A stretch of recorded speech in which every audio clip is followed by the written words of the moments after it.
What is going on, guys? Welcome back to the channel. Today we got a ton of wiring to go through. We got the whole engine harness for the LS. This is all the factory harness that we're going to use in conjunction with this aftermarket fuse box, which has a lot of the wiring that we actually need. It's going to be super easy with that fuse box.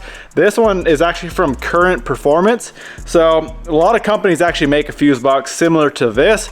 But either way, first things first, we got to get this entire harness stripped down. So we're going to take all the coverings off. We're going to figure out what we don't need on this harness. Some of the stuff we're not going to need. So we're going to trace those wires, cut it completely out of the harness. So we'll do that first. We'll slim down this harness as much as we can, and then we'll throw it in the truck, kind of route it where we want it. We got to figure out a spot for the fuse box, and then we got to kind of integrate the painless harness. Actually, it's only going to be a couple wires really from the painless harness into power this harness. I think there's a switched ignition power. This has a main battery power on it right here, so that just goes straight to the battery.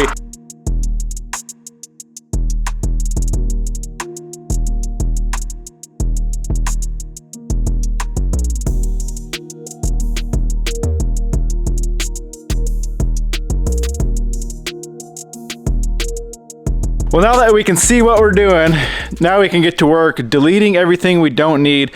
One thing I'm using is LT1swap.com. This is the pinout for, I think this, well, it says from 99 to 02 485360. Probably not going to be exact, but this gives us a really good idea of what we need, what we don't need. We're going to take all these yellows and we're gonna find those pins on the ECU plugs right here, and basically we're just gonna pull those wires out. We're gonna find where the wires go. Say we want to delete the rear O2 sensor, which is way the hell down here, the longest freaking run. We're just gonna take these wires.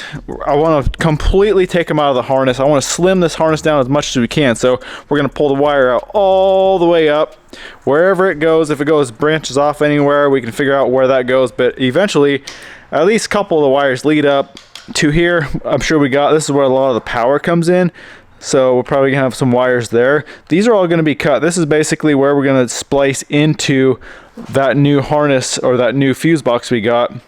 This was the original connection to the fuse box. So this is all most of the power anyway is right here, and then these are the two ECU plugs. So it's pretty straightforward with if you go off of this LT1swap.com.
All right, we got this harness slimmed out and we got a lot of wire. That's all that whole pile is everything we don't need.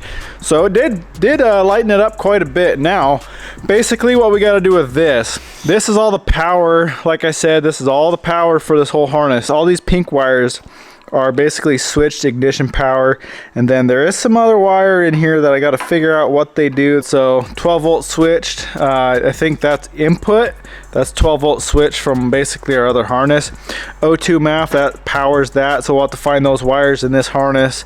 And then bank 1, bank 2, that is injectors and coils. So we're just going to trace out the pink wires for, say, bank 1 right here. These are the injector plugs, and then coil That's the big connector for the coils. You can see the pink there, and then every injector has a pink wire. We got to trace all those back, splice that in to bank 1, and then other side is bank 2, and then it's all labeled out. Pretty simple to do.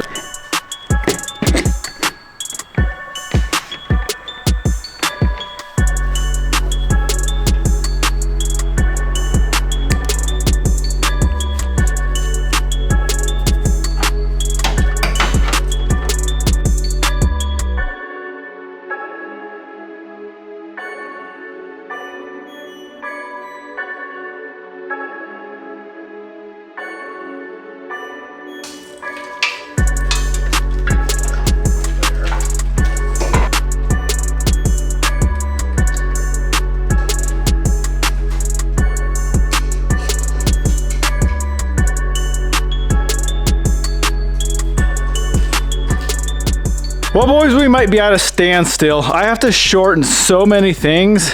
I think I'm just gonna go buy all the pins for it instead of, doing the splicing. It's gonna be so much better just to repin, just to cut it and repin it. I mean, you can see this goes to the crank sensor, which is right down there. That needs to shorten like 3 feet. All this transmission stuff, I need to shorten like 3-4 feet. It's so long. Cam position, there's a couple here, map sensor, cam position, and knock sensor. These are all, they go to the back of the head right here, or back of the engine here. There's the map on top. You can see just way too long. So I don't really want to start cutting it up right now without pins. I want to do one wire at a time. That's kind of the game plan. I think I might just order up, like I said, all the pins. There's a couple actually might need to lengthen. That throttle body, there's 2 connectors there that are a little short. I don't know. I might have to lengthen a couple things and might have to shorten. Actually, like 90% of it we really need to shorten. Well, I guess while we're waiting for all of our pins and everything to show up for that main engine harness, I'm going to kind of work on this body side a little bit. So right now I'm just getting all these headlights, blinkers, horn, everything up front kind of figured out. We got the main power wires for the painless harness and the engine harness fuse box over there. We got those run over here. Those just got to hook up to the battery. And then we just got to, we got fan wires we got to run over to here. There's a few other wires up here we got to deal with. And then I want to go inside, kind of tidy up the inside a little bit. So let's get some of this done. Once our pins show up, I really want to get the engine harness in.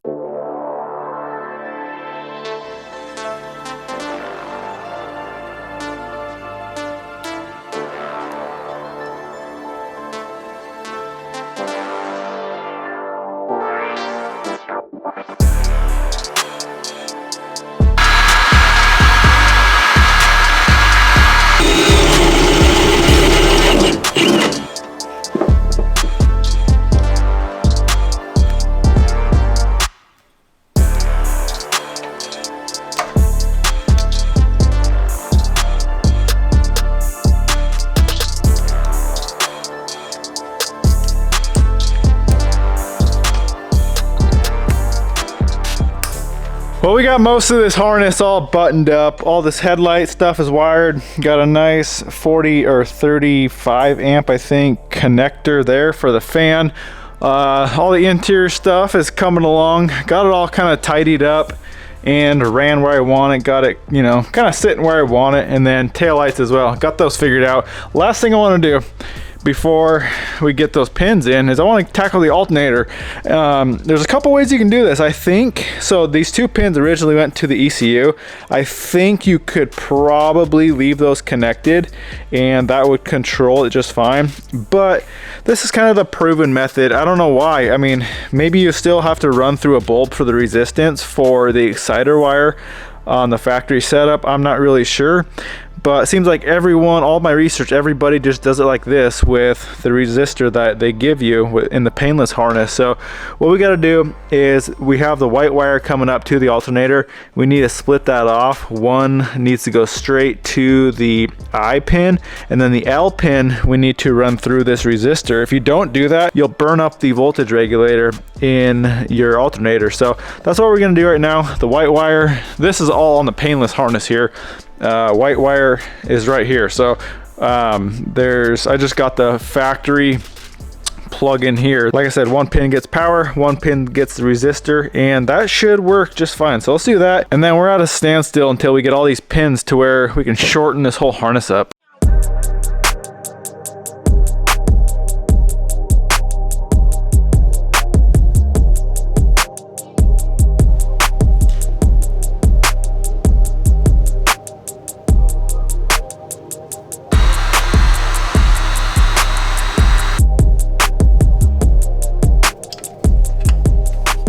Well, we got all of our stuff in to finish up this harness. We got like probably 200 pins in here for all the wiring connectors to be able to short all that. And then ECU brackets. These, instead of building these for like 15 bucks, I just figured I'd just buy them, but they bolt onto the ECU right there. We're gonna mount the ECU underneath on the bottom side of the glove box just because there's nothing there. It's out of the way. And then we got these are really cool. They're for where the wiring goes through the firewall. You can see they just split like that. You'll put it around the harness, get it like that, and then it bolts through the firewall. So I got 2 of those, one for each side. You can see the harness coming out here for a lot of the body stuff, and then where it goes into the ECU, I'm going to use one of those 2 holes. We do have to drill it out to 2-inch, but one of those 2 holes is going to get one of these as well. So these are just, I think it's a lot better solution than just like a rubber boot. So we got those. We got to figure out, first things first, I want to get the ECU mounted and these in, or at least holes cut for these, so we can route the harness through the firewall into the ECU. That way we make sure the wiring is in the right spot to be able to plug into the ECU before we start cutting it all apart and shortening it.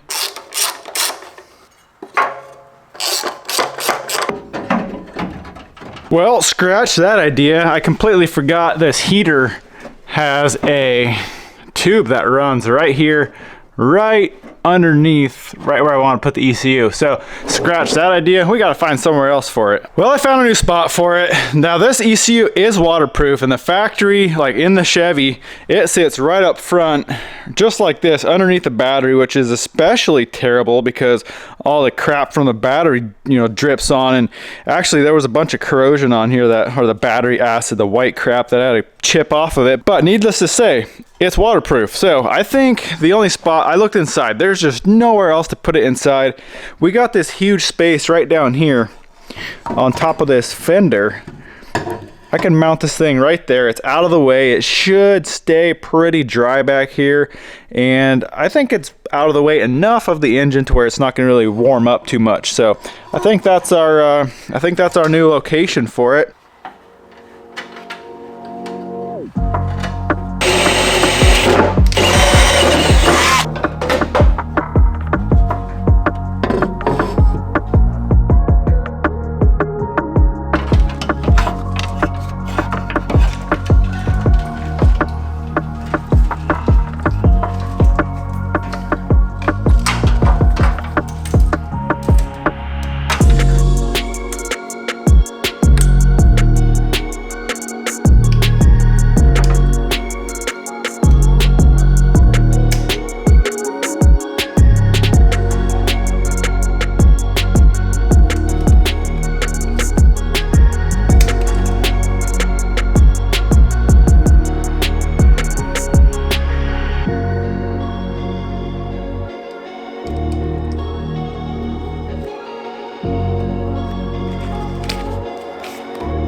one step closer. We got everything shortened up.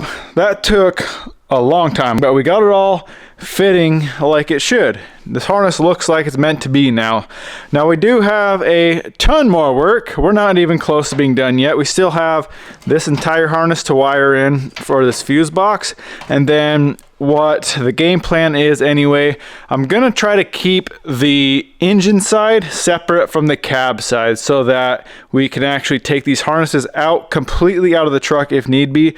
If we completely, you know, connect everything from this fuse box into the connections that we have to go inside, obviously this fuse box isn't going to fit through that hole, and the fuse box inside isn't going to fit through that hole to come out. So I'm going to take I mean, there isn't a whole lot, but there is some connections that have to go from this harness into this harness, and then, you know, vice versa, and they kind of do integrate a little bit. But I got this big connector kit here that I'm going to try to use, and just any wires that are going to be a problem with going between, like I said, inside and out, we're just going to grab some of these plug-ins here, or those connectors. I also have some other ones in here, the Deutsch or whatever you call them, connectors there. We got a bunch of different connectors, so I'm gonna try my best. Hopefully we can make this work, because it really sucked to have to cut this harness apart just to get it out of the truck.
Well guys, after way too long, way too many hours, we finally got this harness fitting like it should. Now I wanted to, like I said, I wanted to go through and shorten everything up that's way too long, just to make this thing fit, make it look right, make it, you know, I just want it to fit. So we got all that done. We got battery cables. We got our two main power wires to both fuse boxes. We got all of our grounds. Now, as far as grounds go, what you really want to do is ground from the battery to the engine. Then you want to do a strap from the engine to the body, and then a strap from the engine to the frame, so that you basically everything, no matter where, because there's some stuff grounded to the body, there's some stuff grounded to the frame.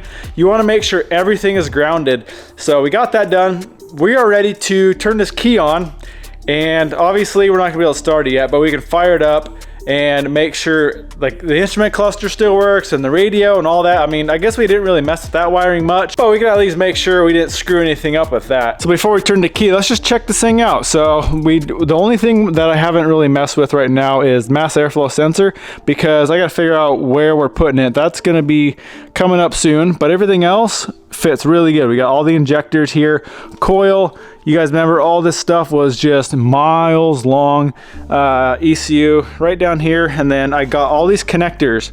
This is for everything that goes between the inside and the outside harness. Now there is this front harness here that we're gonna have to, you know, kind of bring it up here. This is just for headlights and alternator and some stuff up here. So we are gonna have to pull that harness completely out of the front, which is not a big deal. Super easy to pull that out. But other than that, when we pull this harness out, we just unplug all those. The engine harness comes out of the front, and we pull this through the firewall there, and this entire harness on the inside comes out of the inside. So we're all set up here. We got, I do have this unplugged because You don't want to run your fuel pump dry. There's no fuel or anything in the tank, so when you turn the key on, it will prime for a couple seconds. I don't want to do that, but we got VSS wired in. This is a 4 drive light. Actually, the ECU wants to see a ground for that when you throw it in 4 low, just to help with some calibration for the transmission or something.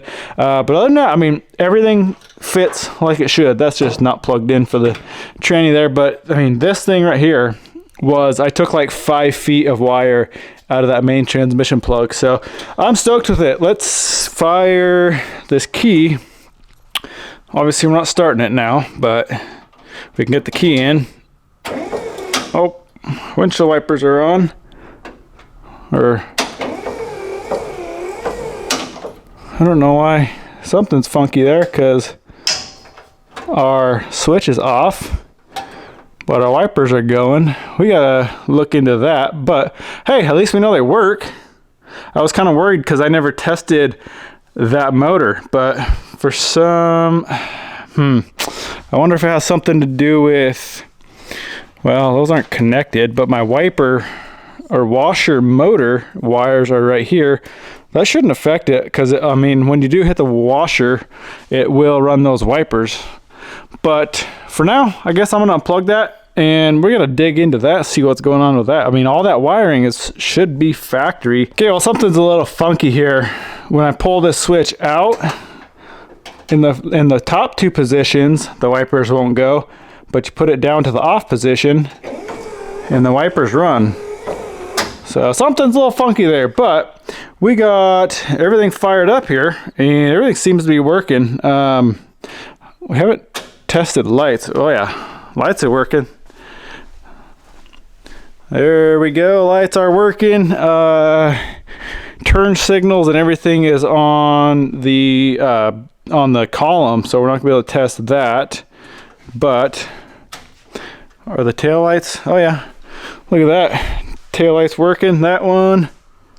Sweet, tail lights are working. Without that column, there's a lot that we can't really test, but everything else, I mean, everything seems to be working. Heater, oh, that's not even plugged in. Wires are right there, but I did test that before, and the heater was working. So I think we're pretty much set up for wiring. I think we're pretty dialed in here. Well, we got multiple problems. Who knew you could actually put that connector on backwards?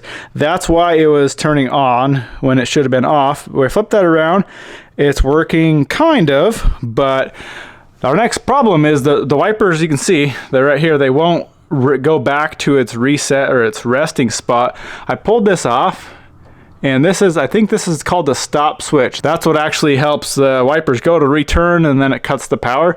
Well, this wire, look at that, it's completely off. So all I need to do, looks like I should just be able to resolder that on, and let's try that out. Let's hopefully that'll fix our issue.